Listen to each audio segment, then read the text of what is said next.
Meet Ananim. This bus travels across the island of Montreal 7 days a week until about 5:30 in the morning. People can use this bus to safely consume drugs under supervision. It also offers a wide range of services like drug testing, education around drug usage, and sexual health. Let's hop on the bus and find out how it all works.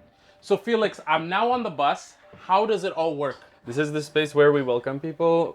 We get them set usually and talking a bit about what they're here for, what they need. We have snacks and also juice and clothing. So if they need that, we can get them settled right away. So Felix, when I open this drawer, I see that you have syringes and you have other items that people can use to consume drugs in the bus. Yeah. What are in the other drawers? So you got lube and condoms here, and you got gear here to do drug checking. When people walk in, we'll usually ask them whatever they need.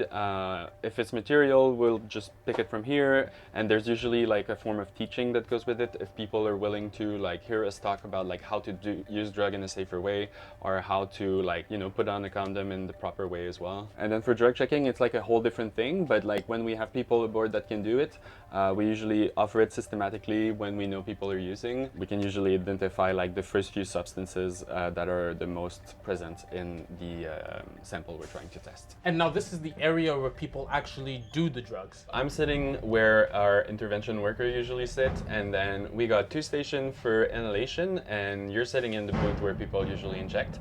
Those booths can also be used for injection, but we're trying to prioritize this newer service that no one has right now in the city. We can accommodate 2 people at the same time. There's a negative pressure in there, so if you open the door, the air should be staying that way.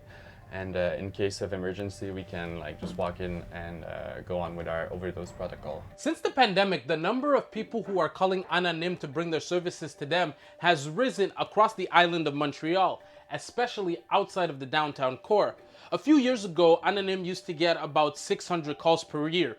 Fast forward to 2024, that number is now 6,000. I think it's more of a solution to support other centers that are seeing a bit of an explosion in terms of needs. So we're able to go, to those places and then maybe go to other places after where there's other needs. So I think mobility gives us flexibility. That's the bigger advantages, but it doesn't make any of the more systemic issues disappears. We are hearing a lot about cohabitation issues right now. Being mobile for sure allows us to just be able to go around the city, make sure everyone, even who lives in the peripheric area, are able to access these services. It's important because these people that live alone in peripheric areas are usually people that die of overdoses, so we're trying to reach them. The bus schedule is online if you want to know where the bus is going to be, or if you simply just need to reach out to the team.